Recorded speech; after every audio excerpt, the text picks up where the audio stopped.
Ready when you are, Chair. Thanks, Callum. Well, welcome everybody to the final Tenants Forum for Kettering Borough Council. Do we have any apologies? Chair, we have apologies from Leona Mantle, who's unwell. Also, Councillor David Howells, Chair. Okay, thank you. Any declarations of interest? No. Okay. The minutes of the meetings held on the 20th of January and 17th of February. Are you happy to sign those as true records? Yeah. Okay, thank you. Any matters arising from those minutes? If we take the minutes of the 20th of January first. John. Thank you, Chair. On minute 31, which relates to homelessness and households in temporary accommodation, unless Claire corrects me, the last time I heard earlier today was the figure was now 41 households in temporary accommodation, obviously down from 47 in January. We did hit a low, I think 37 in the last couple of weeks, but it's crept up a little bit since. But you know, in line with Councillor Tebbett's demand that we only give good news, you can see that's down from 234 households a couple of years ago. So I think Claire and the team are doing a brilliant job in responding to homelessness. Yeah, excellent. Any other matters arising from the minutes of the 20th January? One more from me, Chair. The rent review. When we met on the 20th of January, we were under the assumption, or we made the assumption that the rent increase would be 1.7%. In fact, the rent increase will be 1.5%, and that's because of a change in the consumer price index from when we from what we thought the position was in January. Okay. Any other matters arising from the 20th of January? No? Okay. Any matters arising? Councillor Dunn has a hand up. Yes, Maggie. Thank you, Chair. My apologies for lateness, and thank you, Callum, for resending the link. I got completely lost there.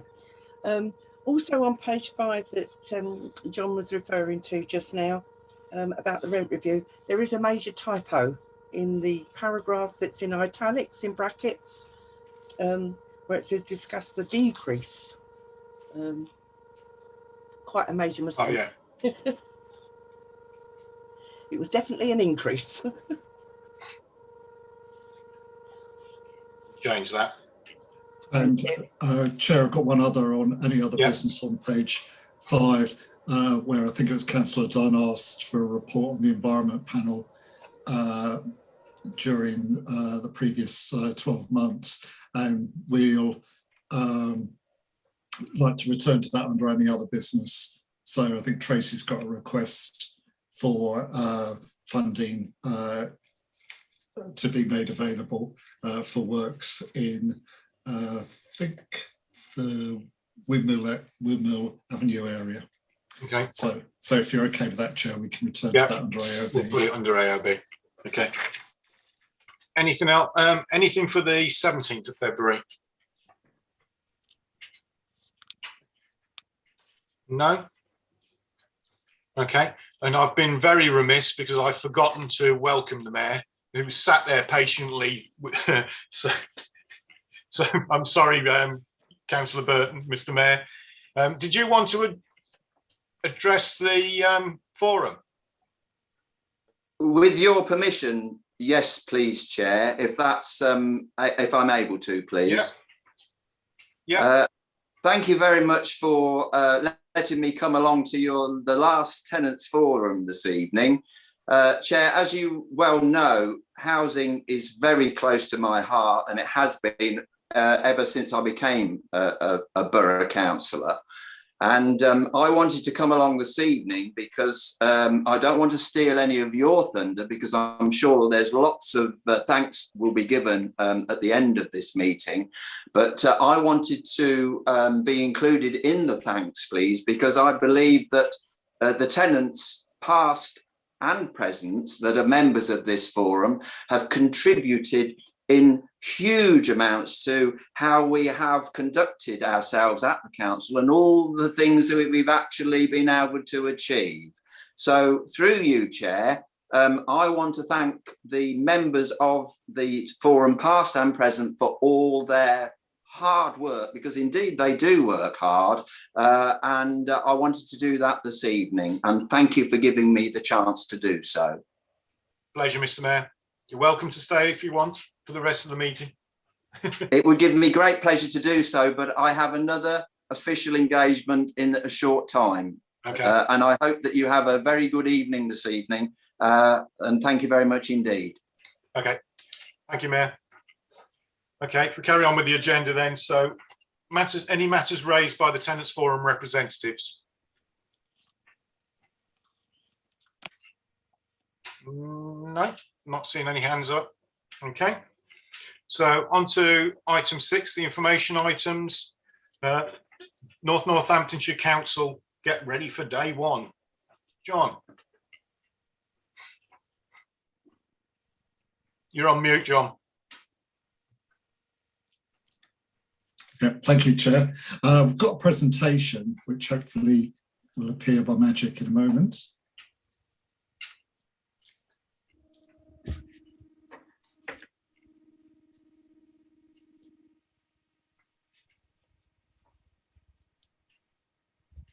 Thank you. Well, if you go into the next slide, please. The gentleman on the left is Rob Bridge. He's the new Chief Executive of Northamptonshire Council. I think he started in November and he's been a very busy man in the period since then. And also on this slide, I've got the new council's logo, showing the rural nature of Northamptonshire. So you'll be seeing a lot more of that in the years to come. Well, a lot more of both Rob and the logo. So we're now, I think, 8 days away from the new council launching.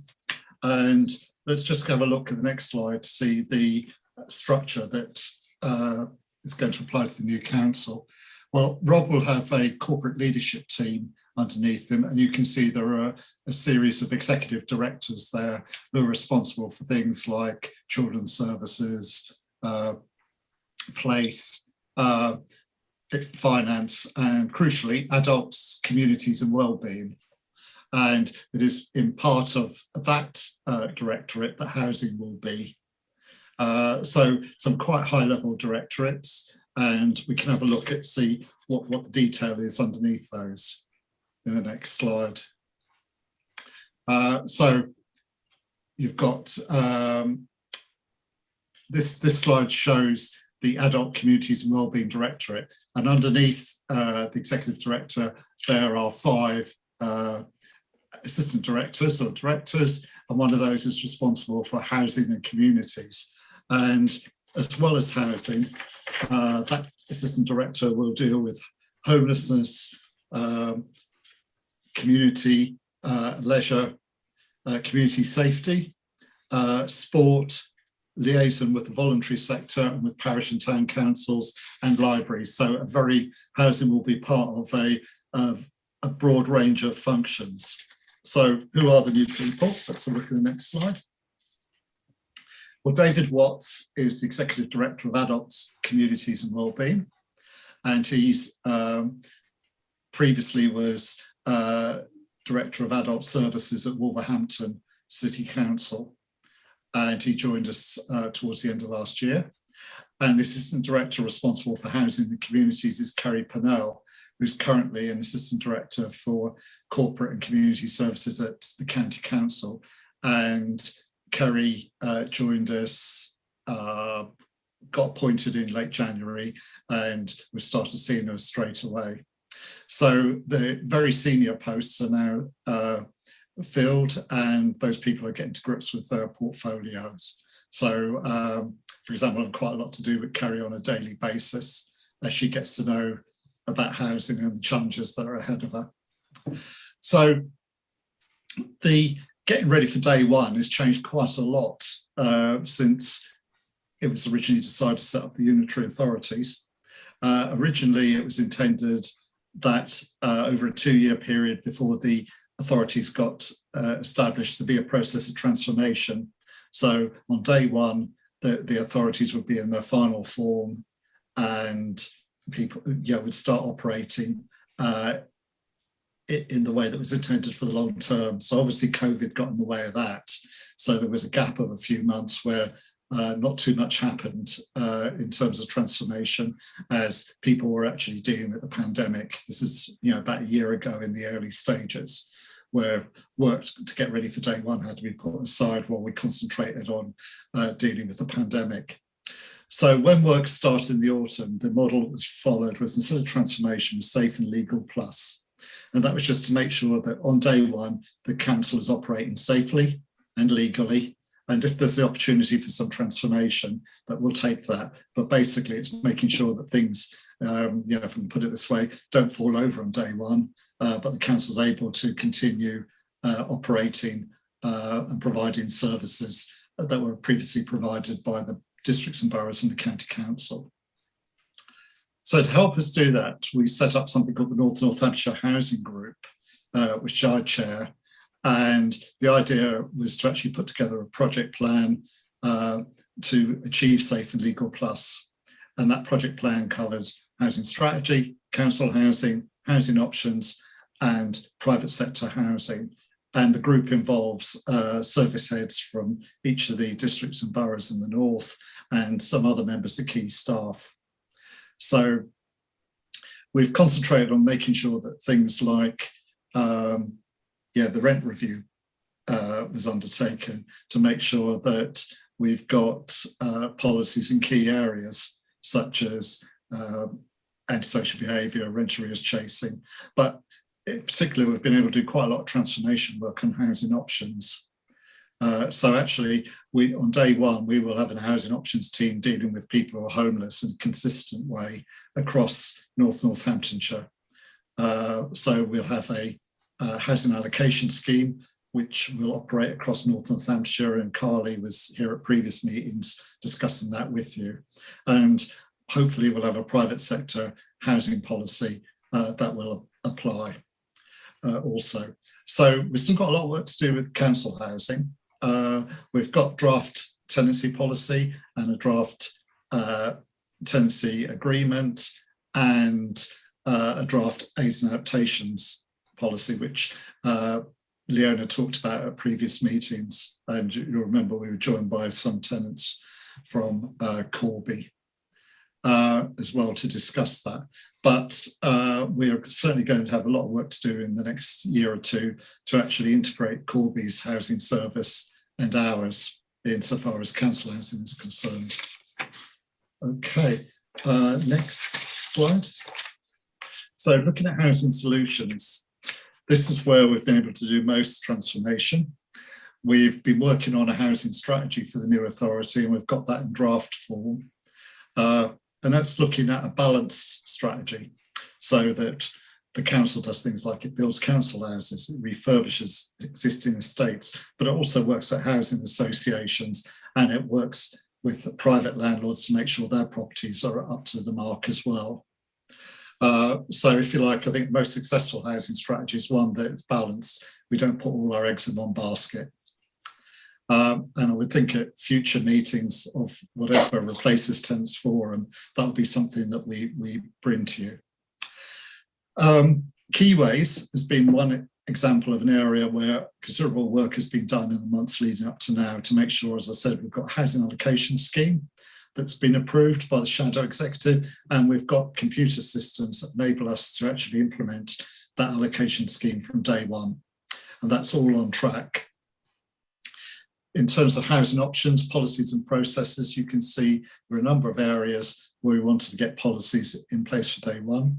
Temporary accommodation, our private rented sector access fund, our homelessness prevention fund, and our criteria for discharging duties to homeless households. And those 4 policies are going to Northamptonshire Shadow Executive Committee on Thursday night.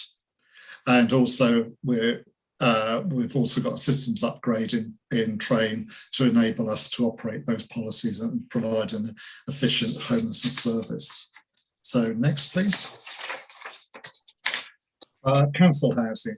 So Leona and her counterpart at Corby have undertaken a lot of work to review our existing tenancy policies and create a unified one. Similarly with tenancy agreement and with aids and adaptations, we've done the same thing.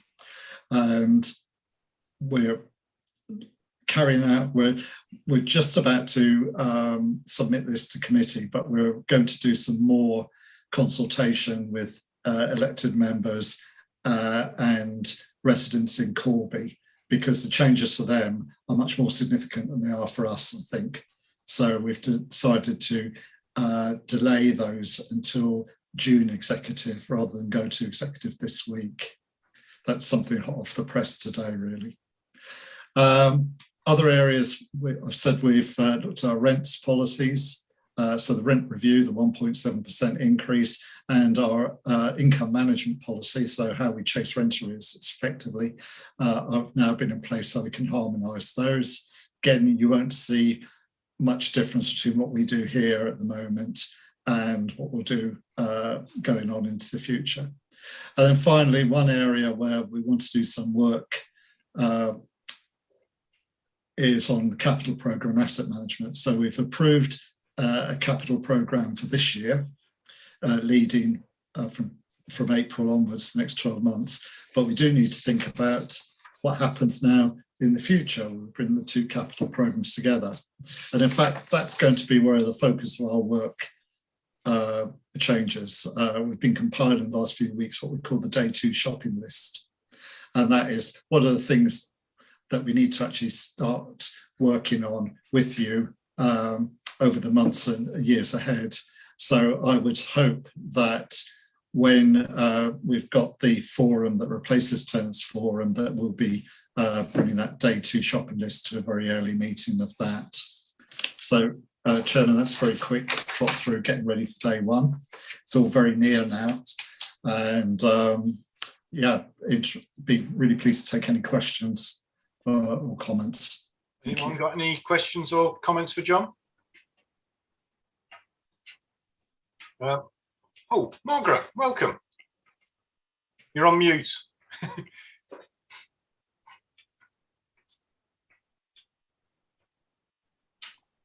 Right, can you hear me? Yeah. Ah, thank you. Right, will the new build housing, which has been commenced by this council, be completed? Yes, we've got two schemes on site at the moment, Albert Street and Scott Road, and they started around Christmas time, both of them, and they will go through to completion. So they'll be among the first new build council housing schemes that the new council will deliver. Right. So we're pretty excited about that, because we've got over 20 units at Scott Road and 6 at Albert Street. And we're also, our next scheme after that will be, I think, 5 or 6 units at Stamford Road on the Methodist church site. And then we've got over 40 units at the Lawrence site in Desborough. Yeah. So they're firm commitments. Thank you. Right, okay, fine. The other question is, obviously, they'll still be liaising with housing associations for Keyways allocations. Thank you. Through you, Chair, yes, of course, yeah. Keyways will cover allocations to council housing and to housing associations. Right, thank you, John. Andrew. Yes, thank you, Chair. Through you, Chair, then, John.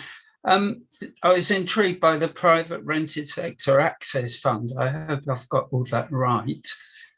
Is it going to help young people who are in what's now called generation rent and are being increasingly talked about as a lost generation, which is something I totally deplore?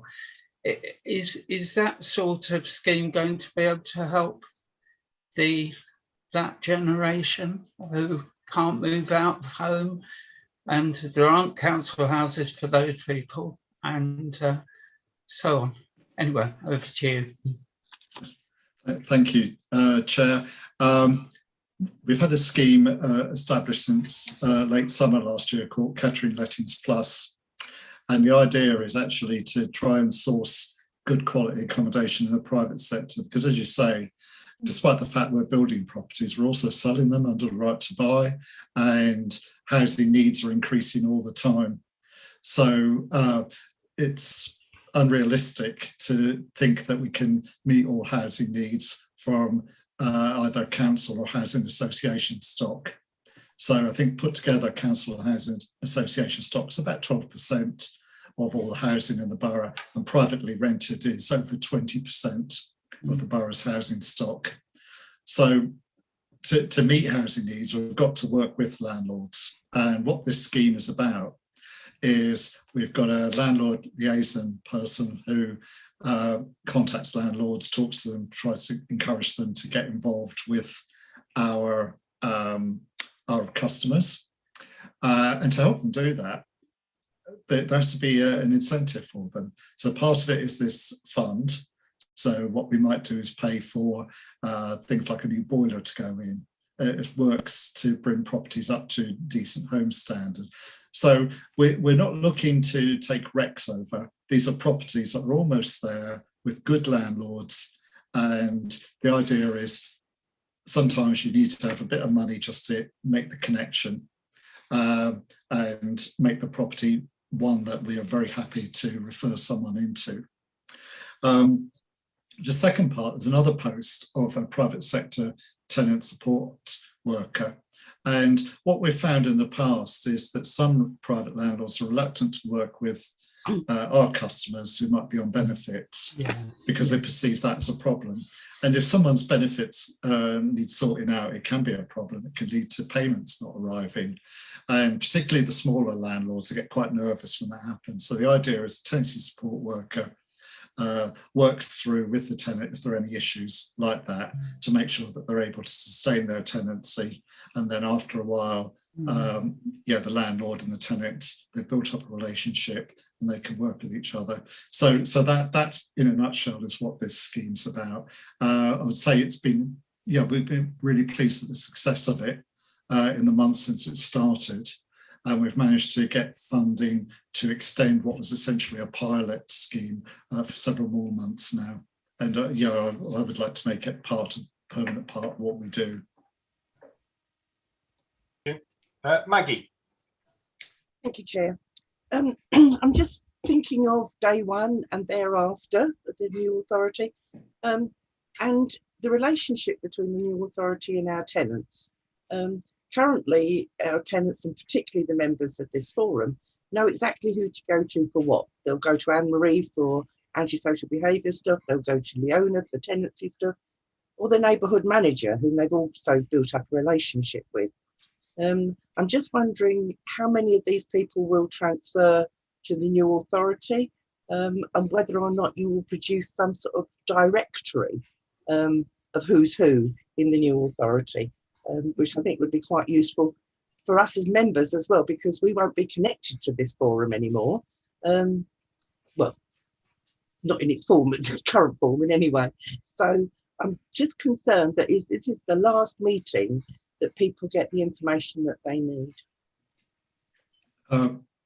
Chair, I can come back on that. A couple of things. I think for the first year or so, Northamptonshire Council look a lot like Kettering Borough Council. So if you go back to the rents report a couple of months ago, we were talking about having neighbourhood account HRAs for Kettering and for Corby. And what that enables us to do is actually keep the current services provided by the current people for the time being. And I think we need that time to decide what sort of organisation we want to create and what sort of service we need to provide to our customers, to tenants. So if you're doing Anne-Marie now for antisocial behaviour in Kettering, it's Anne-Marie on the 1st of April. And it goes all, myself included, So I'll be covering Kettering still. So in the first year, you won't see a great deal of difference. no more than the regular churn, I think.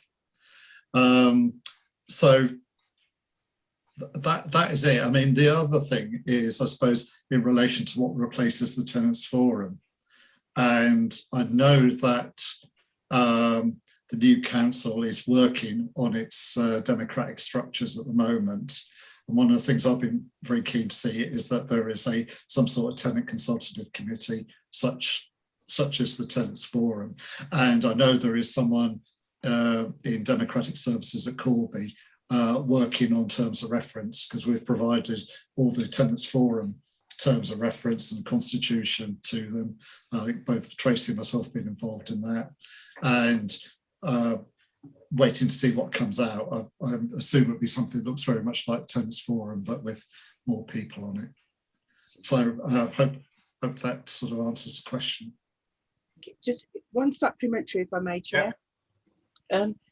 I assume that if there is some sort of replacement Tenants Forum that covers both areas, because it is only the two areas at the moment, Kettering and Corby, that have got council housing, will we have access to those meetings on YouTube like these are? I don't know at the moment. It's too early to say. And I want to watch. We were talking about this just before the meeting started, in fact, about the fact people can see this stuff online now, is something we wouldn't have thought about 12 months ago, but it seems fairly increasingly normal. So I know there are some technical issues. Chair referred to stuff like feedback. If there's a meeting taking place in a room, for example, how people at home can participate in it might be an issue. But these are all things to work through. It's not, no, we can't do it. It's, I think, we're in a different world than we were 12 months ago. So we need to make sure that whatever replaces Tenants Forum meets everyone's needs, whether they're actually coming along to a meeting in a committee room or a council chamber, or they want to view from home. I mean, it's going to be recording of meetings is going to be down to the new council, whether they want to do it or not, down to the members really. Hopefully they do, but there's, like John said, there's technical things that have to be ironed out as well. Yeah. Thank you, Chair. Okay, Simon. Thank you, Chair. Hello, John. You touched on benefits just quickly. I just wondered what sort of local support for tenants, local council support that's provided now, such as things like the discretionary housing award, COVID grant, etc., things like that. Will they be carried over to the new council? And also, if you're looking for a film director for the new meetings, I've heard Steven Spielberg's very good. He does a horror films, doesn't he? Aliens. So I think we're okay, aren't we? Yeah, in terms of benefits, not strictly my area, but what I can say is that the support that's in place now in terms of tenancy support workers and things like the life plan scheme and home move and all those things remain in place. Certainly for the time being. They're all funded for next year, so we just carry on. I know in council tax support that there will be more support for people than there has been under Kettering. Maggie's nodding, so I think I've got that right. I think in Kettering, in Corby, it's a different story, but that's perhaps somewhere we don't want to go at the moment. Not Corby, but yeah. But anyway, in terms of Kettering's tenants, they should be getting more financial support for things like council tax than they were before. Yeah. Lovely, thanks, John. 25 now instead of 45. Big difference. Yeah. Martin. Thank you, Chair. John, you mentioned about you were looking at possibility, like a new forum or some type of thing, and you mentioned like the terms of reference and constitution. Will there be, this will be the chance to make any slight amendments to this like if there was anything that we've been thinking about, you've been thinking about, that could be amended to those, this would be the ideal time. And if that be the case, what do you think that, that would be something that you would do? Right, it's probably not my decision, but I'm going to make a decision anyway, Chair. If there's draft documentation on the constitution of the forum and its terms of reference, then I think it'd be reasonable if we consulted all members of the existing Tenants Forum, both here in Kettering and the Tenants Voice in Corby about that. I can't see that it would make sense not to do that. So I think I'm pretty safe saying that, although it is a decision for the new council. Yeah, I can't see anyone objecting to that, to be honest. Any other questions? No. Okay, so on to the next item then, building new council housing. Leanne, over to you. Thank you, Chair. John sort of stole my thunder a little bit earlier answering the question about Albert Street and Scott Road. So it's just a very quick run through an update on where we are with our new build projects. And as John said earlier, those projects will continue into Northamptonshire Council. So there shouldn't be any disruption to them as a result of the new council being formed. Can I have the first slide, please? Thank you. So yeah, currently we're working on 4 development sites, providing a total of 79 new homes. John's talked about 2 of the, well, I think you talked about all of them actually, didn't you? But you did get the number wrong on the Grange. So 22 houses at Scott Road, 6 Albert Street. There's 8 at the Grange Methodist Church site and 43 at the moment based on the current plan at the Lawrence's site in Desborough. The Lawrence's site, I'm sure some of you know it well, also contains a historic 19th century boot and shoe factory or ex-factory. Currently, the plan is to retain those buildings and refurb them and turn them into council flats and houses. Can I have the next slide, please? So I'll just go through each site and an update on where we are with them. So Scott Road, as I just said, 22 new homes ranging from 1-bed flats to 4-bed house. We've got 2 bungalows on there as well. You can see the estimated cost, the total budget, 3.3 million. It was a former garage site that hasn't been used for a number of years. We went through a competitive open tender process and Jeekins were the contractor that was selected. They officially started on site at the beginning of February. And I actually think they're ahead of programme at the moment, but yeah, it's going really well. Groundworks have begun. The drainage has been installed, piling is going in at the moment for the foundations, and we are looking at a completion of January 2022 for that site. Next slide, please. So this is just a picture of what it looked like when I was out there. I think it was the week before last now. You can see the piling rig in the middle there, so very, very muddy, but it's going to plan at the moment. Next slide, please. So Albert Street, also in Kettering. This is a much smaller site than Scott Road. It's but not necessarily less complicated when you get down to the nitty gritty of it. So it's 6 1-bed bungalows, total cost of up to 1.15 million.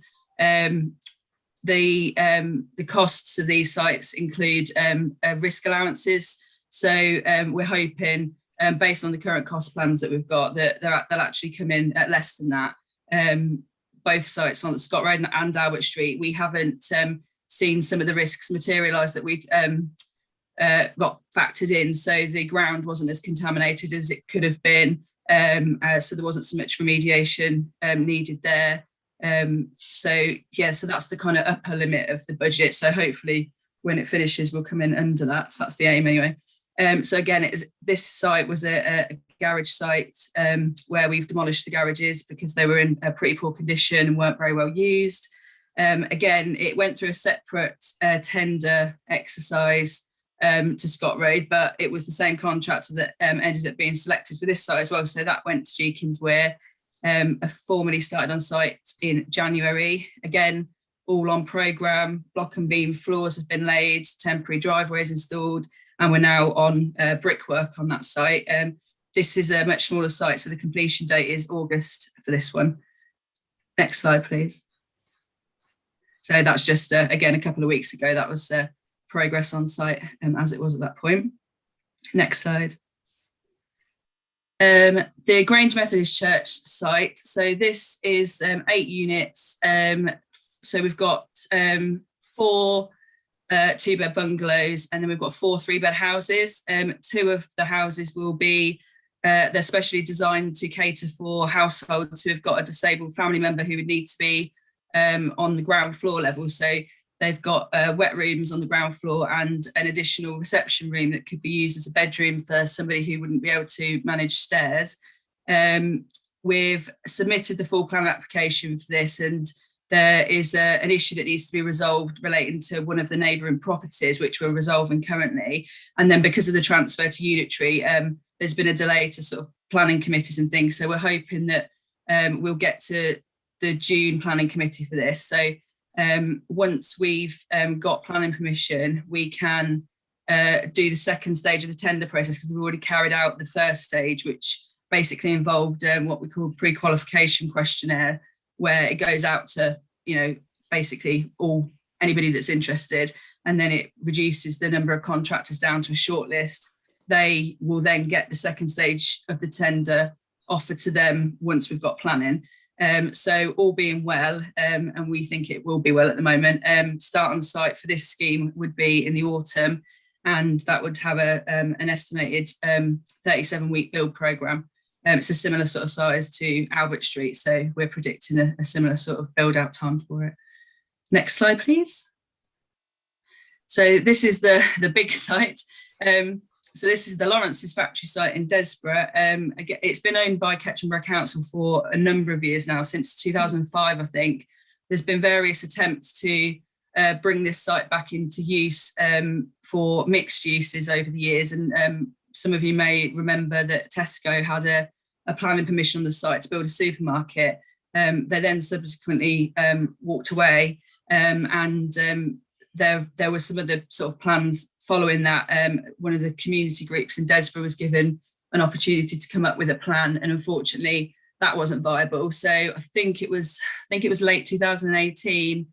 It was decided by executive committee to allow it to go forward as a council new build site, and it's been a tricky one. This when we first started looking at it, we'd assumed that we would demolish the existing buildings on site, and Tesco had previously successfully got a planning permission, pretty much, other than the Section 106 agreement not being signed, to do that. When we started to look at it, however, it became apparent that the factory was quite significant in historic terms, and the argument to demolish it would have been a very, very difficult one in planning terms. We also had a look at it again with our architect and realised previously we'd been looking at converting the existing building. You can see on the plan in front of you that the blue buildings, the blue parts of the existing buildings, we'd assumed that we would convert the whole of the factory building into flats, and that didn't work very well because it didn't give us enough space in the sort of thinner part of the factory to have the right sort of circulation spaces in the corridors, and we ended up in some places with 3-bed flats. And I'm sure you'll all be aware that we've just got rid of 3-bed flats at HAMPDEN Crescent and converted them to 1s and 2s. So it really didn't work. When we looked at it again, we realised that we could actually convert that part of the building into 3-storey townhouses. So what's in front of you now is the layout that's gone in for pre-application advice to planning. It's currently in now. We're just waiting the formal feedback from the planning officer. We've had pre-app advice from Historic England, who are pretty much over the moon with the fact that we've been able to come up with a viable scheme that retains the factory. John and I had meetings last week with ward members, Desborough Town Council, or some of Desborough Town Council, and the Desborough Community Development Trust, and we've had feedback from all of them. And whilst there's a lot of feedback on the details, and that this layout will change in terms of detail, because it is sort of a first stab at the site, if you like, overwhelmingly everybody's really supportive of the direction that we're taking to retain the factory.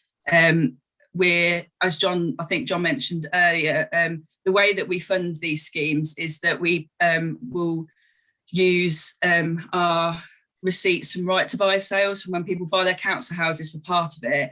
Previously, we could only use right to buy receipts to fund 30% of the scheme costs, but the government on Friday actually wrote to councils to say we can now use those for up to 40% of the development cost. And they've also extended the time period that we have to spend those receipts. So it was previously 3 years and it's now 5. Now this is on the slide, you'll see that I'm talking about making a bid to Homes England for funding this site. But given the changes that the government's just announced, we actually now think that we will be able to fund this site with right to buy receipts. And then what we do is the other 60%, we will borrow against the housing revenue account, and the rental income from the new properties then pays back that borrowing over a period of time. So all of these sites effectively over a period of time pay for themselves, which is how you do development and then carry on doing development, because you get the rental income in for the new properties that you build. So this is an expensive site. It's looking like it's going to cost between 8.9 and 9.5 million pounds, which is not a small amount of money. But like I said, because of the changes the government's made to the funding regime around right to buy receipts, we actually think that when we've looked at the pipeline that we've currently got on the timing of when these sites will come forward, we will actually be able to fund this, which makes our life a lot easier, because it means we can get this in for planning and crack on with it as quickly as possible, knowing that we've got certainty of funding, which is a really good news story for us this week. So can I have the next slide, please? So this is a visual that's a little bit more attractive to look at than the 2D plan when you see it from an aerial view. As I say, this is subject to planning, and it's subject to feedback from various agencies like highways, like local residents.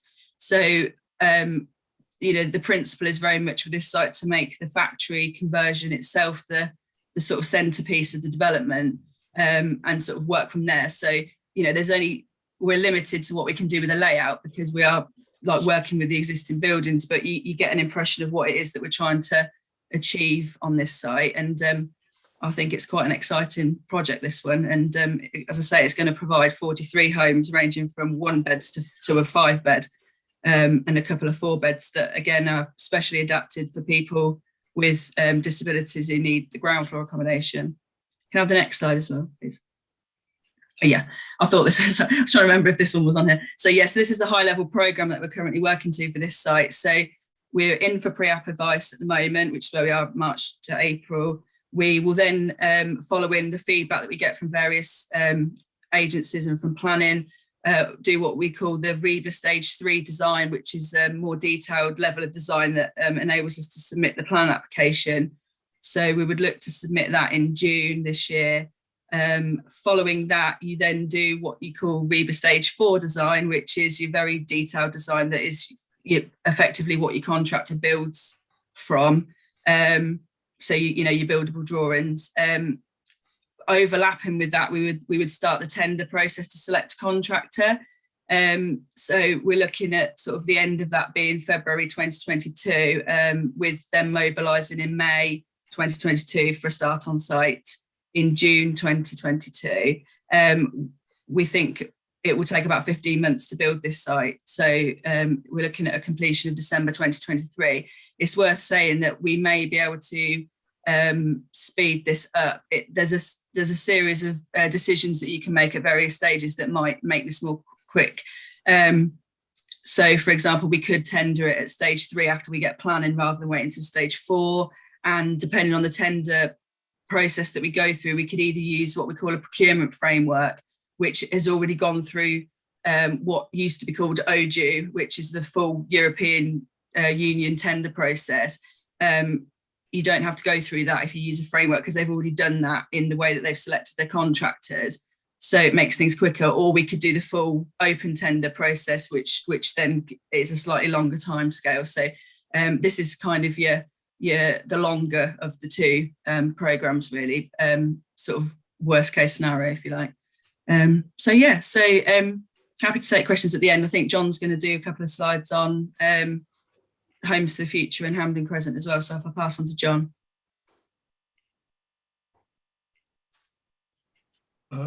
Yeah, thank you, Leanne. So as well as building new homes, the other part of our investment strategy is to make sure the existing houses that we've got continue to be attractive to let, because they're not going to go away. A third of our stock was built before the Second World War, so that's almost 1,000 properties. And so we need to make sure that in the next 10, 20, 30 years, they continue to be homes where people want to live. So the slide there, you'll remember this from when we used to do our annual coach tour. This is in Desborough, and there we took some of our oldest council housing, went back to the brickwork and reconstructed it so that it's got a modern layout and it's energy efficient.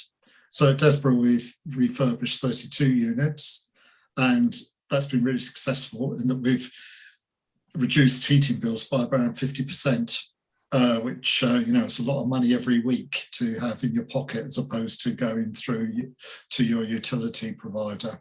And the feedback we've had from residents has been overwhelmingly popular. And I think one of the things we're most pleased about, and something we didn't really anticipate happening, was when you look at the privately owned houses in the street, a lot of them have tried to mimic the effect that we've got with the Homes of the Future properties. So the whole street has actually become a much smarter place than it was previously, where I think it was old, it had a rundown appearance. Now it's the place to live in Desborough, would be my view. Okay, thank you. Next slide. We've talked about HAMPDEN Crescent as well, and this is a block of flats that was built in 1927, and again among some of our oldest properties. And here we had 3-bedroom flats that were increasingly unpopular, and again we visited these on previous tours, both before works and after works, and basically transformed existing buildings and provided homes that are much warmer than previously. It was a cold, dank, drafty block, I've got to say. Homes that are protected by door entry systems and are really bright and attractive places to live now. And feedback from the first block at HAMPDEN Crescent from residents has been really positive after a year there, and the second block people moved in the autumn. So they have it really. We're trying to make sure that council housing is a viable future and continues to be a tenure of choice by building new homes that meet modern standards and bringing our existing stock up to those same standards. Thank you, Chair. Thank you, John and Leanne. Anyone got any questions or comments? Maggie. Thank you, Chair. Obviously, all really exciting news, that always exciting, at long last to see new build after a huge gap of I don't know how many years where nothing happened until we started on Avondale a few years ago, which so really, really pleased that all of these schemes are going ahead, and including quite a few bungalows on each site and fully adapted houses. So out of the 70 odd properties that are going to be provided in total, how many of those will be fully adapted and therefore out of the right to buy process? Because obviously that has a significant effect on the payback of loans. Because if you sell them all after 5 years, you've got no income to continue to pay the mortgage, basically. Chair, yeah, I haven't got the exact numbers. I mean, I think on each development, there are a number of dwellings built to disability standards that would be exempt. There is also a new build. For the first 15 years, you can't sell it for less than it costs you to provide the property, which is a form of protection anyway.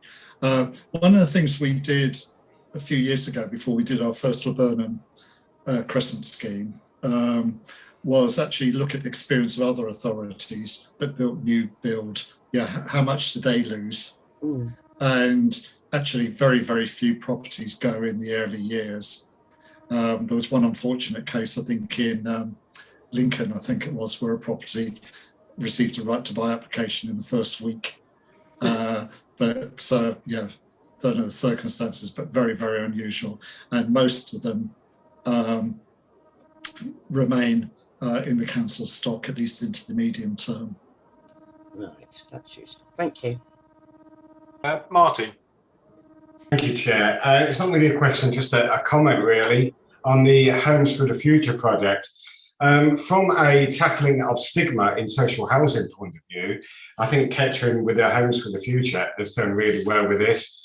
And, you know, I think all the councils can really look to what you have done, really. I mean, like you said, you actually changed the way that street was in Desborough, whereas the other homeowners was trying to copy council housing. I mean, how amazing is that? And for me, as I say, for tackling the stigma of social housing, I think it's fantastic. And I think Kettering has got to be proud of that, and well done. Thank you, Martin. Simon. Hi, yeah, I was just wondering, is there any problem with, you were saying about highways, the highways agency, etc., sort of being involved? Is there any problems with that, putting in the road links to around the area? Because I take it it's going to be quite considerable, is it? The build for the roads. If I can answer that, Chair. Yeah, I mean, you always have to consult with highways on any planning application anyway, because unless there isn't a road going in, there's only on the current layout for the Lawrence's site, there's only actually one new road going into the site. So the rest is going to be served by existing roads. We have had some feedback already from highways. And one of the things, and we've talked to local ward members as well, one of the things that we're looking to do, which we hadn't previously looked at, was to actually potentially open up New Street in Desborough, which at the moment has got a sort of pedestrianised area in the middle of it. One of the things we're trying to be careful of is that there's a feeling that the junction at Gold Street and High Street in Desborough that goes onto Harbour Road is currently getting quite clogged up. So people were worried about a lot of traffic entering and exiting onto Harbour Road. So we're trying to avoid that if we can, but also look at where we can make the roads better around the site where we can, you know, to help traffic movement. So yeah, all of that gets factored in. And if we do open up New Street, one of the things we may have to look at is traffic calming measures there as well. So it's all part of the process of talking to planning and highways and finding out what it is that works best for the site really, and means that there's not traffic problems as a result of the building of the site. Okay, brilliant. Thanks, Leanne. Mike?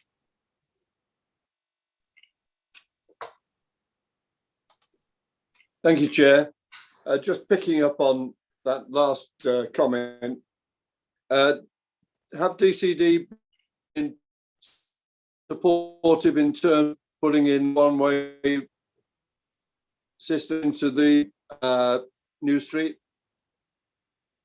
If I could answer that, I think they possibly had an alternative viewpoint on that. Actually, I think they were saying that they thought that traffic should go onto Harbour Road, and I'd said, well, other people are saying it shouldn't. So again, it's like everything. You get all the comments back, you get the feedback from everybody. We'll talk to highways, and then we'll try and come up with something that works for as many people as possible, knowing that we probably can't always please everybody. So, and obviously we'll do a transport assessment as part of the application. So we will look carefully at it, but it's been highlighted by the planners as well that, you know, highways is a big issue for that site. So that's something that we're going to have to focus on as part of the planning application. And we'll obviously keep people updated as to what we're doing, and it'll go out to consultation as part of the formal planning application as well. Okay, thanks for that, Leanne. In general, through the chair, absolutely delighted. It's taken quite some years for us to get to actually building council houses. Again, it's been an ambition, I think, for most of us, if not all of us, for a long, long time. It's taken it. I think it's Kettering Borough Council is going out on a high. Thank you to John and all of the team involved. Thank you, Mike. Thank you. Thank you, Mike. Andrew. Yeah, thank you, Chair. my internet fell out, so I may have missed something, but on the Lawrence's site, Leanne, £9 million, 43 homes, works out about 200,000 each. Where do you see that in a sort of spectrum of, expensive or where? Because I know Montrose House, you were paying about 100,000 for each unit, something like that. So do you think this is good value for money? I just asking really, because I think it's a really exciting scheme, but I just want to be reassured. Thank you. Yeah, Chair, I don't mind answering that. Yeah, I mean, it's difficult because every site's different. And so it is sometimes difficult to do a proper comparison. On this site, yes, it's probably more expensive per unit than some sites. Having said that, the Grange Methodist Church site is expensive because it's bungalows and 3 beds, larger houses are building. On this site, we've got a combination of quite large unit types. We've got a number of 3-bed houses. We've got 2 4-beds. We've got an existing 5-bed that we'll be refurbishing, everything from 1s to 5 beds. Obviously, bigger properties are more expensive to build, but we're also dealing with a building that needs extensive structural work and refurbishment. And obviously, as part of that, we've got to do proper structural surveys and everything like that to actually see what we're dealing with. At the moment, the cost plan factors in quite a big element of risk, because until you actually start opening up buildings and you get into the ground, you don't know exactly what you're dealing with. So you have to have quite a bit of contingency in there. So again, you plan for the worst, but you hope to better that. So the price per unit at the moment is based on the current cost plan, which has all sorts factored in there, because like I say, until we've done further survey work and actually get into the building and the ground, you don't know, and therefore you have to plan, to make sure you're managing your risk properly, basically. But yeah, it's not. I don't think, given the unit types on there, that it's an unreasonable cost per unit. I think you can see why the cost is there, and it's because of the type of site that it is. And I think the reason that site has stayed vacant for as long as it has is because everything that's been tried before on that site hasn't turned out to be viable. It's either ended up with the factory having to be demolished to make it viable, i.e. Tesco's application, or it's not been viable because the cost is so high to refurb those buildings. So you can see where the cost is on that site. I think it's fair to say as well, there's a fair bit of additional infrastructure on the Lawrence site. So there's lots of car parking, lots of roads that have got to be put in as well. So, and the fact that we're preserving the Lawrence building, or it's not the Lawrence building before Mike tells me off, but the existing buildings on there. So there's the inherent cost of all of that, which it would be cheaper to knock it down and start again, but we can't. But on that note, I should publicly, I believe I'm going to be correct, but thank Leanne, because she was the one who came up with the idea of using the existing building as houses, not flats, and that has saved this project. So a big thanks should go to Leanne for doing this, and I want to make it public. Thank you. Thank you, Chair. Yeah. Any other questions or comments? Peter, you're on mute, sir. Yes, I would like, on behalf of Barton Latimer, I would like to give thanks to the council that they've done very well on boilers and roofs. I'm happy in the road of Queensway. They are all new things now. Roofs and the boilers, they are fantastic. Thank you for the work done.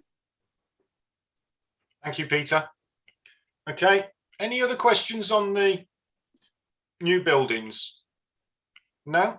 Okay, let's move on to capital programme update. Who's doing that one? John. Thank you, Chair. Yeah, Dan actually sends his apologies tonight. It's his daughter's birthday, so I let him eat cake instead of coming to Tenants Forum. Peter touched actually on some of the work we're doing on the capital programme this year already. Obviously, it's been affected quite seriously by COVID.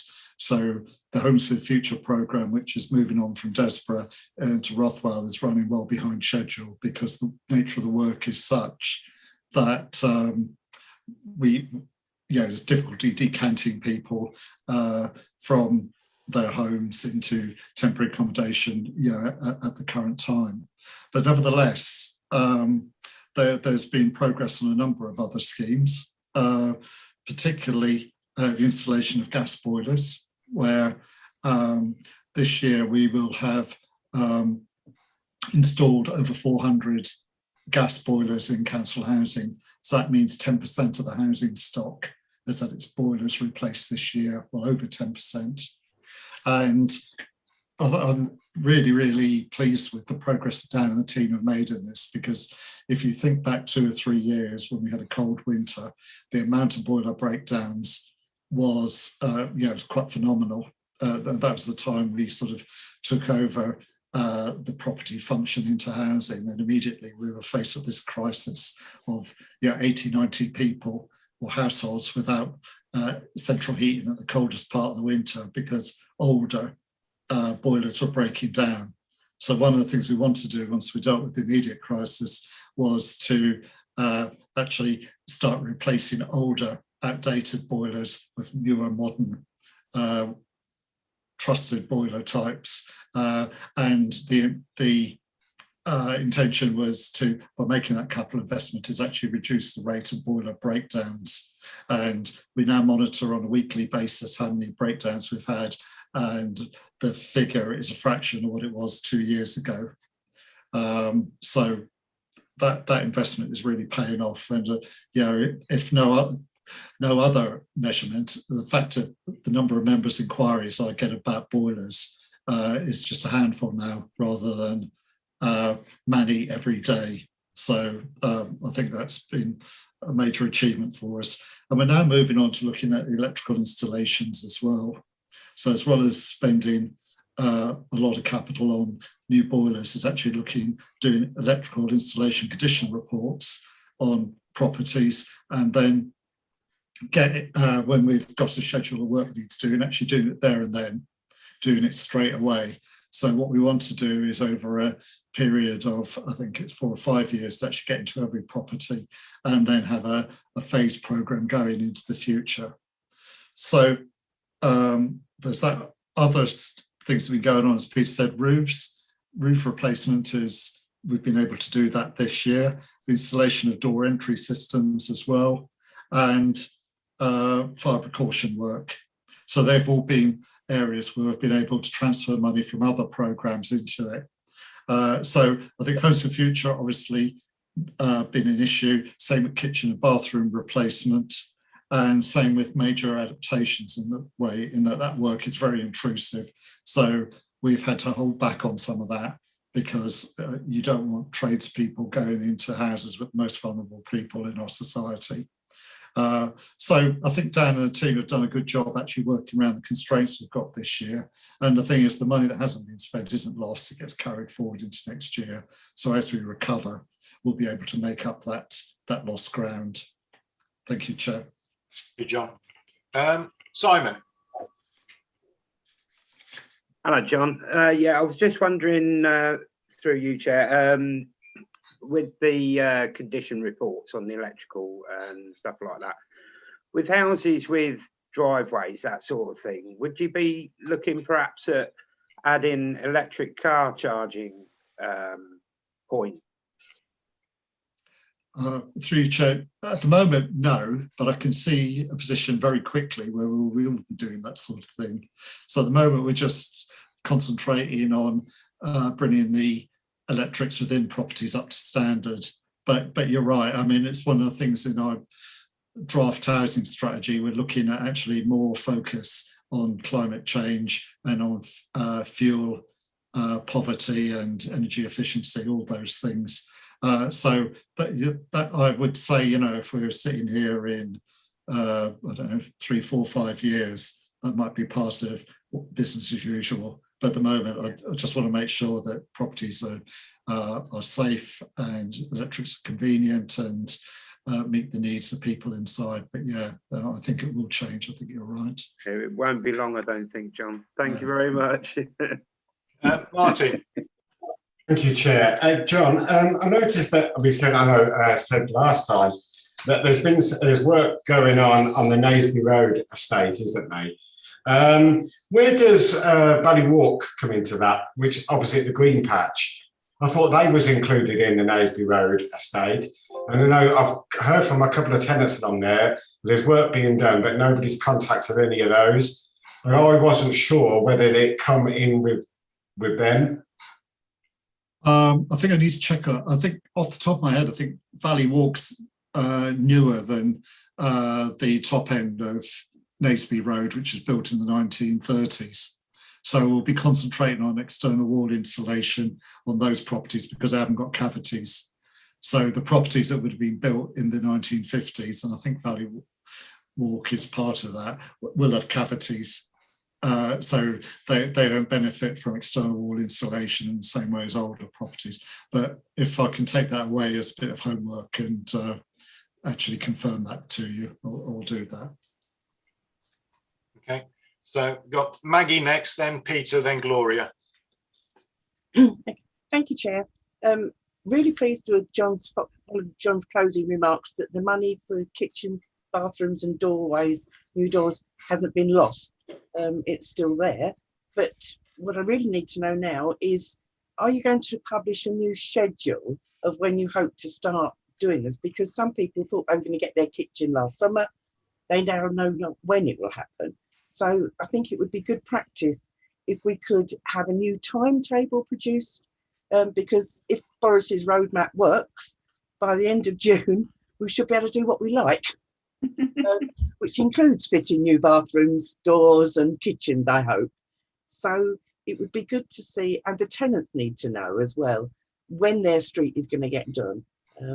They understand the delay and they understand the reason for it. I'm really pleased to know that the money's still there, but when's it going to be spent?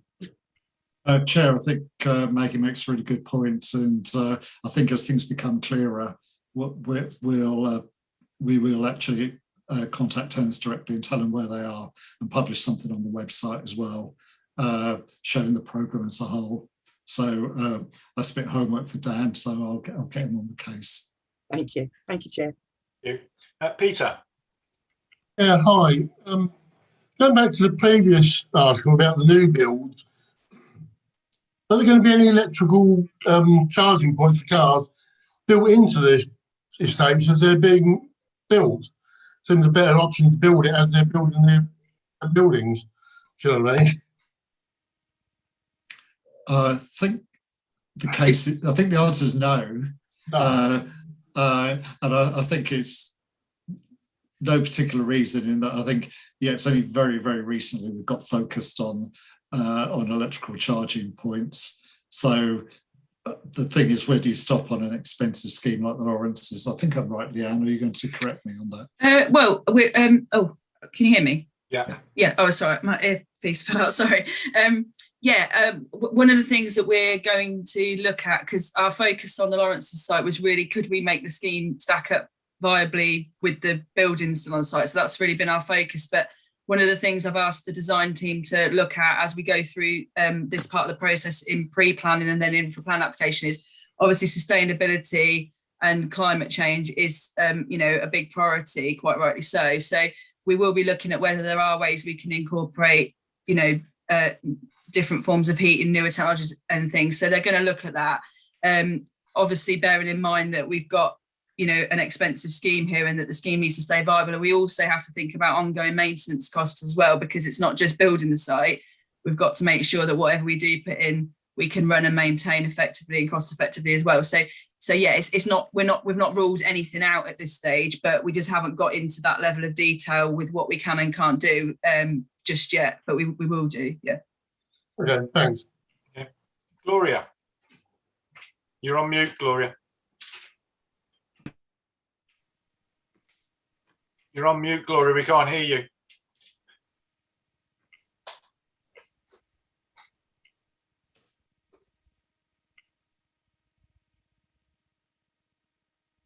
Sorry, that's it. That's okay. Can we on? Yeah.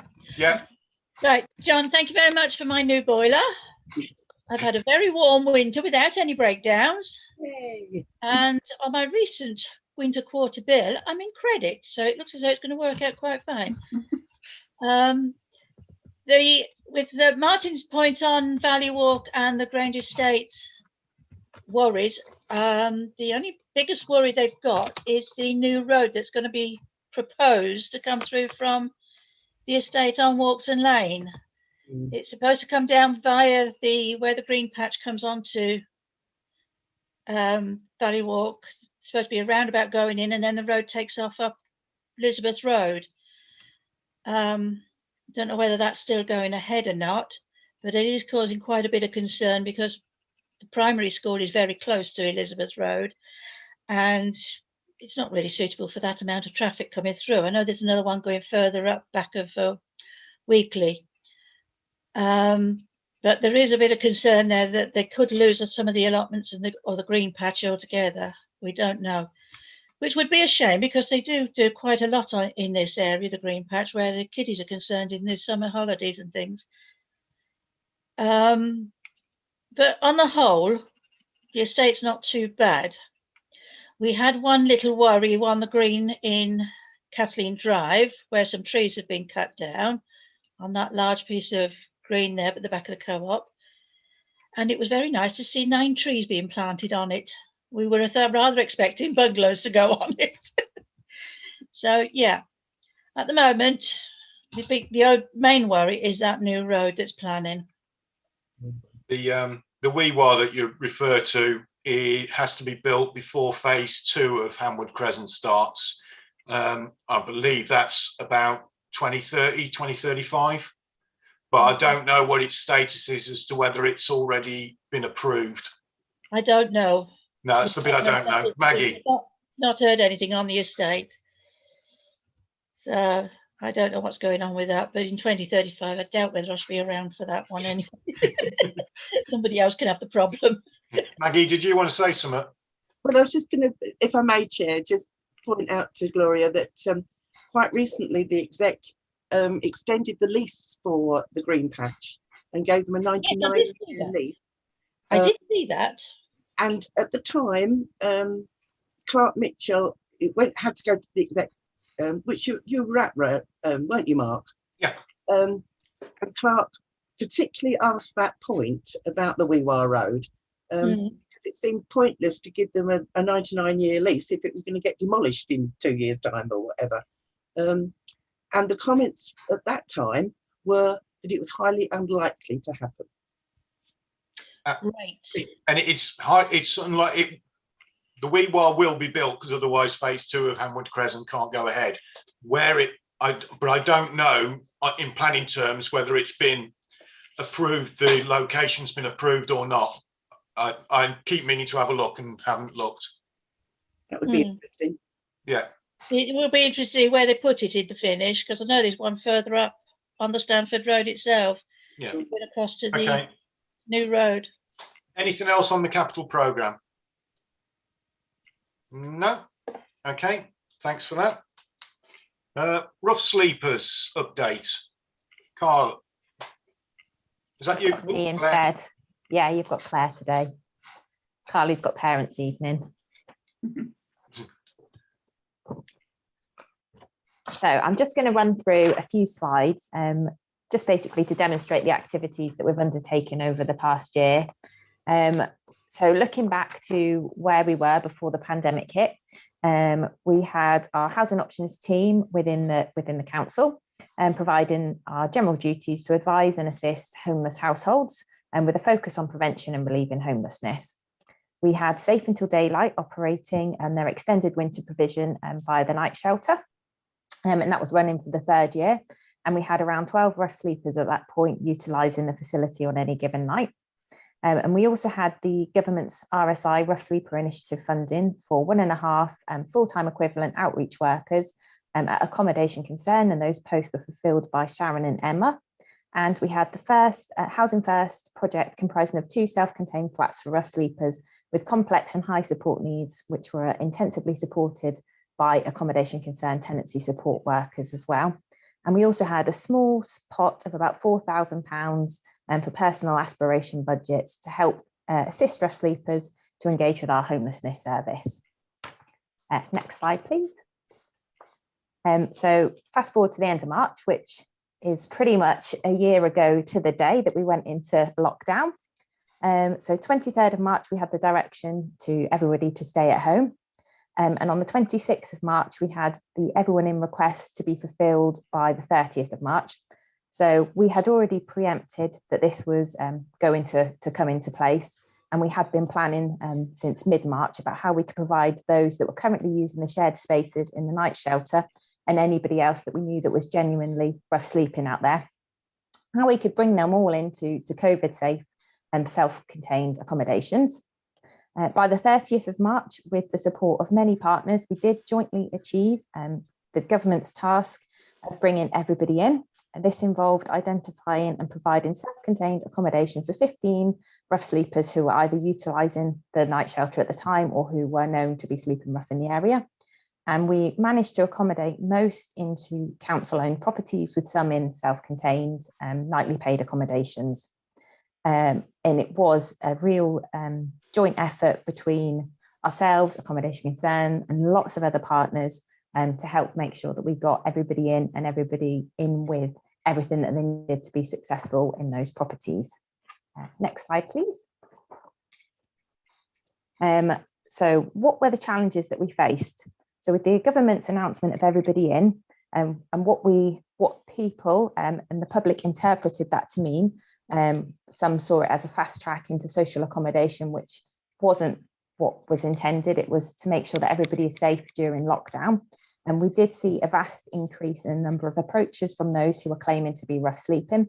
So people who'd never approached the service before, hadn't been found by Sharon and Emma on their outreach sweeps. And that put additional pressures onto the housing options team to try and verify those circumstances. It was explained to everybody who approached that we were working with Accommodation Concern to verify the circumstances of everybody who was alleging to be rough sleeping in the borough. They were triaged by a member of the housing options team, and they were asked specific questions about the locations that they had been rough sleeping. They were allocated to a housing options advisor who would work with them under relief to try and relieve their homelessness. And everybody who was alleging to be rough sleeping in the borough was initially offered a keep safe pack, which included things like sleeping bag, food, water, sanitisation products, and they're shown on the pictures on the screen. Accommodation Concern increased the amount of count sweeps that they did. So they were doing 2 weekly sweeps, and they used an intel-led approach, but were also sweeping areas which were known to be rough sleeping hotspots. We held regular rough sleeper conference calls, so between us and Accommodation Concern, to make decisions on people who were actually rough sleeping and what plans we would put in place to bring everybody in. We used our discretionary powers to accommodate those who were genuinely sleeping rough. Everybody who went into our rough sleeper accommodation was provided with a move-in pack, which contained some basic household items such as a camp bed, some bedding, toiletries, towels, some basic sort of kitchen items such as kettles, toasters, microwaves, some crockery, and they were also provided with some basic food packages as well. We got help from the food banks, and they provided us with packages that we could give to people for when they first moved in. Everybody signed licence agreements which explained their conditions of occupation in relation to their conduct and charges. Housing benefit was applied for, and everybody had a rolling weekly licence. Weekly reviews were held between the Housing Options team and Accommodation Concern to confirm how the rough sleepers were progressing, if that accommodation would continue, and if they were ready to move to independent accommodation. Accommodation Concern put together packages of support to help the initial cohort who were brought in. Everybody had individual contact plans in regards to when they were contacted, dependent on how their needs. There was daily delivery of food, hot food from the Corona kitchen. They had volunteers going out to all of the rough sleepers and delivering that food.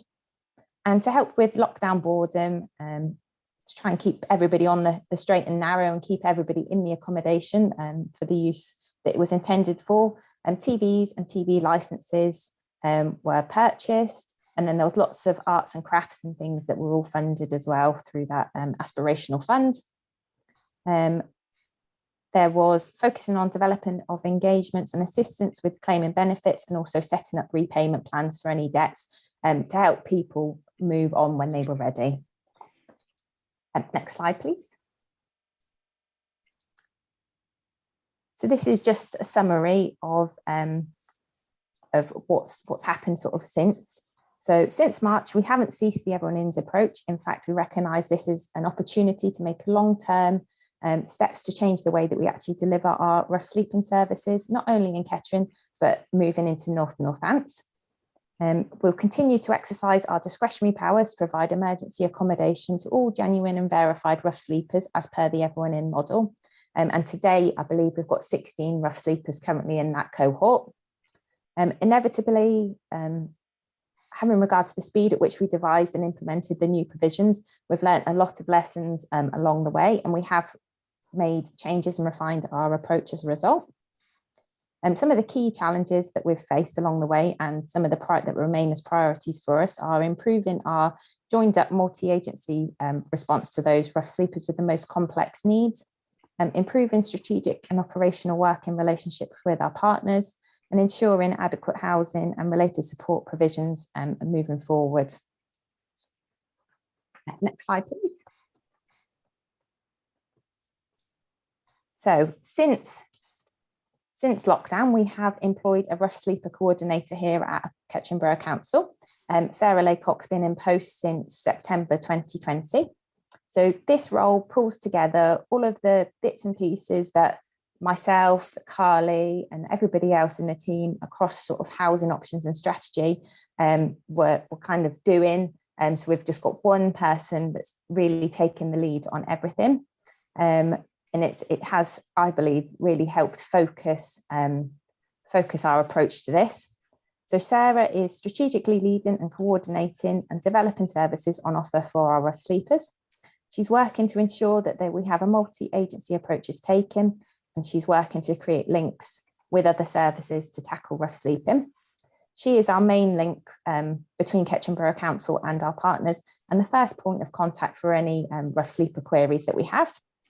And she's working to and delivering on the government's rough sleeping strategy. Next slide, please. So progress to date.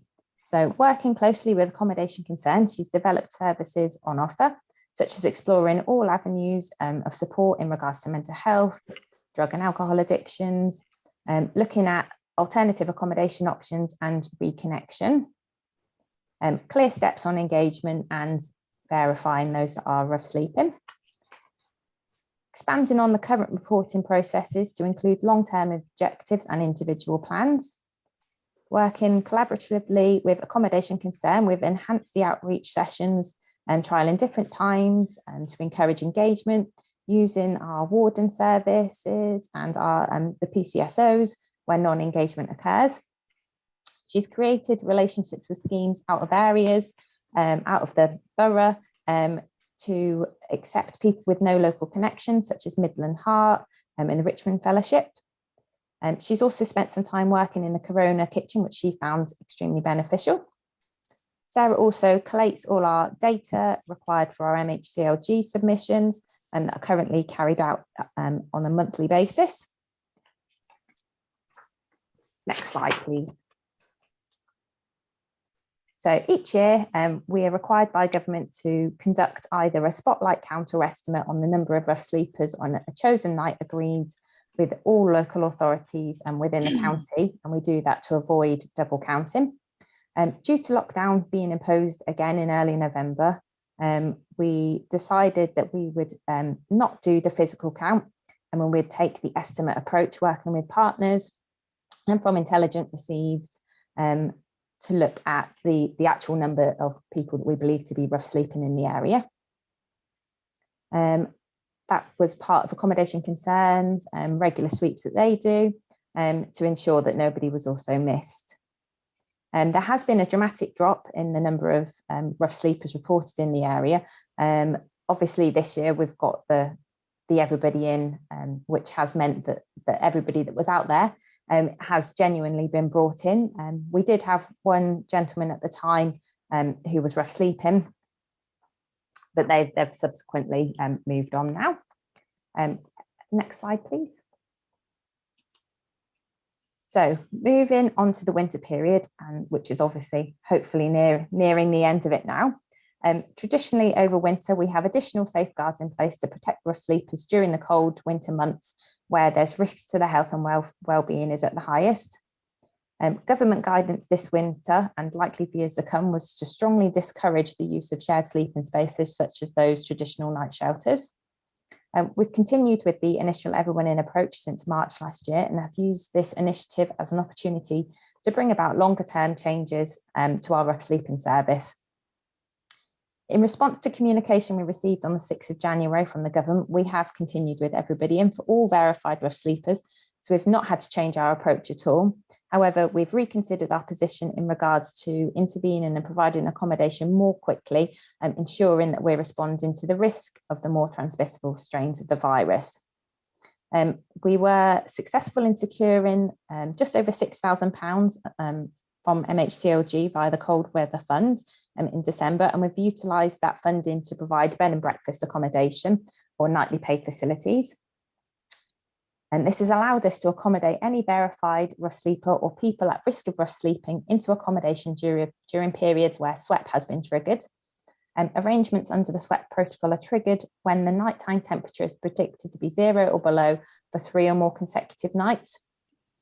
And that means that emergency accommodation is available at any point from when we trigger it until the temperature rises again above 0.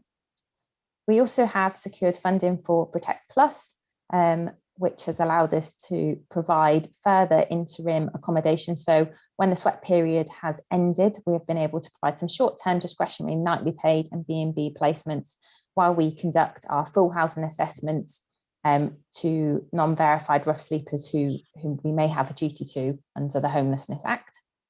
And being able to utilise these funding resources has helped us to provide our support programme. So it's been seamless from the point that we've picked somebody up either who has been rough sleeping or who was at the point of rough sleeping, and we've prevented them from sleeping rough. Accommodation Concern were also successful in securing some funding for a winter crisis house, and they're currently operating 2 HMOs with 6 bed spaces for those who are found to be rough sleeping in the borough as an emergency stopgap whilst we work with them. So whilst the housing options team work with them to look at the appropriate pathways and to move them on from that accommodation. Next slide, please. So this is some key statistics that Sarah has brought together.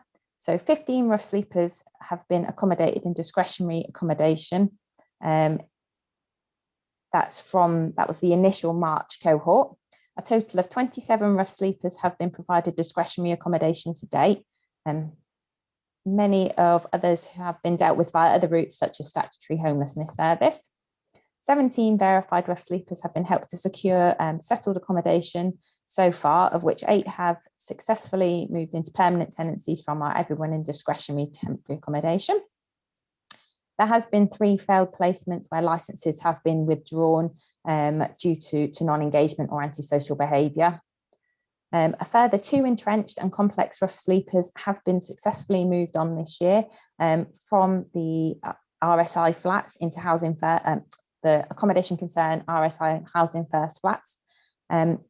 17 currently remain on the cohort and are supported by Accommodation Concern and KBC. 1 is currently in the process of moving into a HMO, which actually these notes are slightly out of date, so they have successfully moved on into this HMO now. And 2 further have got active keyways applications waiting for properties. There are a steady flow of rough sleepers, with 26 individuals found bedded down in the past 5 months alone. 9 have been placed into discretionary rough sleeper accommodation and form part of the cohort. 2 have been placed under Protect Plus while the full housing assessments have been undertaken, and 2 have successfully secured supported accommodation placements. Next slide, please. So to conclude, we wanted to look to the future and what it might hold in relation to rough sleeping and the context of COVID-19 and local government reform. In summary, the achievements around rough sleeping are one of the real positives that come out of the public health emergency. It's provided us with a more than a kickstart to meeting the aims set in the government's rough sleeping strategy to eliminate rough sleeping by 2027 and halving it by 2022. It's also reflected in the Northamptonshire's rough sleeping strategy, homelessness and rough sleeping strategy. We have seen a significant uplift in government funding directing towards rough sleeper services. And we've been working closely with Northants colleagues in developing future plans and funding bids in relation to rough sleeping.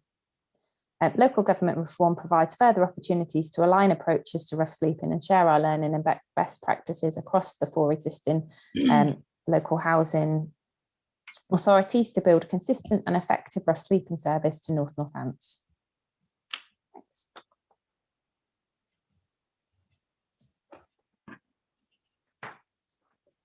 Thanks for that, Claire. That's brilliant. So Simon. Through you, Chair.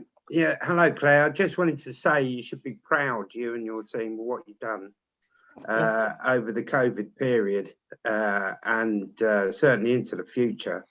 I think you managed to pull something off that very few people could. So I think you should be very proud of yourself, and thank you very much. No, thank you. Yeah, may it long continue. Andrew. Yeah, I'll second that, please, Claire. Really good. Nice to see Kettering top of the league table there for the way it's dealt with rush sleepers in Northants. I was really glad that you highlighted the need or the future challenge for multi-agency responses to rough sleepers with complex problems, because as some councillors may know, there's been a sad case where a gentleman who had been rough sleeping for some time died in his mid-40s in Wellingborough, not out on the streets, but you know, his health completely collapsed as a result of his experiences. Would you say that the connections between housing and social services and the health service and mental health agencies and things like that, would you say that's been strengthened also during this pandemic? Or with the stress on the NHS, is that something that's got to be a piece of work for going forward? Thank you. Yeah, if I may, I believe that the pandemic has provided us with opportunities to strengthen our service and our links with our other partners. There's obviously always ways to improve things, but from where we were this time last year, there's been a definite improvement. And we've also got our health and housing options advisor, who works between NHFT and through KGH, and having her as well has also been really useful in helping to strengthen those links. Thank you. Maggie. Yeah, thank you, Chair. Just a third. the appreciation to the whole team that has come together, and particularly, and I have also thanked Accommodation Concern, because they have played a huge part in all of this as well. I mean, Claire mentioned them on almost every slide. They have been a valuable resource, and we are so lucky to have that in Kettering. Not every town has got that facility. So a huge thank you to everybody involved. And I really look forward to the future, that we will never see rough sleepers again in Kettering. And therefore the on-street begging that used to upset so many residents. So if they're accommodated, there's no need to sit outside a shop doorway with your begging bowl. And I really hope that that's cleared what was a blight on our landscape. And I really look forward to the future. And thank you all so much for what you've done. Yeah, thank you. Okay, any other questions for Claire or comments? No? Okay, thank you, Claire. Thank you. Congratulations to the team. Keep it up. Look forward to more in the future. I'll definitely pass on everybody's thanks. Excellent. Thank you. Okay, so now we're on to the feedback section. So Connect. Who's doing that? I'll do Connect. Oh, hi, Tracy. Hi. Yeah, the final Connect for KBCs with the printers at the moment, so should be being delivered any day now, really, next week or two. Excellent. Yeah. Okay. Mike, did you have a question on Connect? Yeah, it's really to ensure that we get 5 copies coming out to us as well, please. I think you broke up a bit, but I think you said, can you send a copy to the councillors? Yeah, absolutely right. Yeah. Yeah, if we can arrange that, that'd be brilliant. Yeah, no problem. Maybe going to nick one from John's office. Okay. Any other comments about the Connect? No. Oh, Martin, sorry.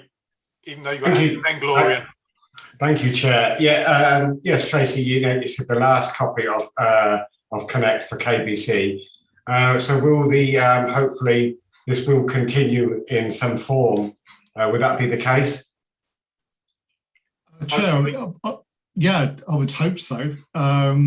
Might be a little while till we get going, but I think you know, Connect seems to be appreciated by tenants, and it'd be great if we could get a similar publication going with the new authority. In fact, it's on our day 2 shopping list, so if it's on there, it's for real. Okay, excellent. Gloria.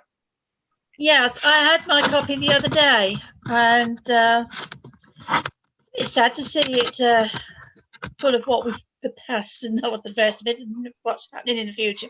But it was a well managed copy. It was a lovely, I'm going to say a keepsake, because it's the only one we're going to get now. Internet. I don't know whether we'll carry on with them afterwards. I don't know. Well, as John said, it's on the plan for day 2. Oh, great. So hopefully we'll carry it on. Great. Anybody else? No? Okay. On to Tenants Overview and Scrutiny Panel. Is that you, Martin? Yes, Chair. Thank you very much. More or less the same as what we said before. You know, we continue to meet and we're bringing you more updates in the future. But I'd like to take this opportunity from all the members of the TOSP to thank the staff, the officers that have worked with us from Kettering Borough Council over the time, and past officers which have now left, which helped set up the TOSP in the first place.